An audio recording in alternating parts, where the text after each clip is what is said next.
আগামী ১৬ মে অনুষ্ঠিত হতে যাচ্ছে গাইবান্ধা পুরাতন বাজার ব্যবসায়ী সমিতির ত্রিবার্ষিক নির্বাচন। নির্বাচনকে ঘিরে ইতিমধ্যেই সরগরম হয়ে উঠেছে পুরো বাজার এলাকা।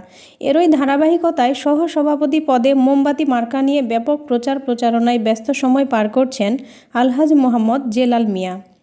প্রচারকালে তিনি জানান, ব্যবসায়ীদের কাছ থেকে ব্যাপক সাড়া ও সমর্থন পাচ্ছেন তিনি। সেই সঙ্গে জয়ের ব্যাপারেও শতভাগ আশাবাদ ব্যক্ত করেন।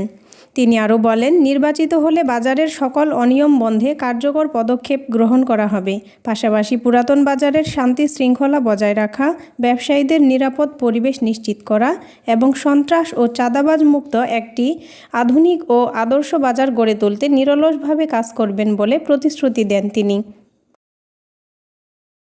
জনগণ আমাকে ব্যাপক সাড়া দিচ্ছে। আমার এই মোমবাতি মার্কায় জনগণ আমাকে বিজয়ী করবে আগামী 16 তারিখে। জনগণ কথা দিচ্ছে, ব্যবসায়ী ভাইরা, দোকানদার ভাইরা আমাকে প্রচুরভাবে সহযোগিতা করতেছে এবং কথা দিচ্ছে। আমি নির্বাচিত হলে ব্যবসায়ীদের জন্য সন্ত্রাস চাঁদাবাজ মুক্ত পুরাতন বাজার করব। এটা আমার অঙ্গীকার, নির্বাচনী ওয়াদা। ব্যবসায়ী ভাইদের জন্য আমার যা করা লাগে, সন্ত্রাস চাঁদাবাজ আমি পুরাতন বাজার থেকে দূর করবো ইনশাআল্লাহ।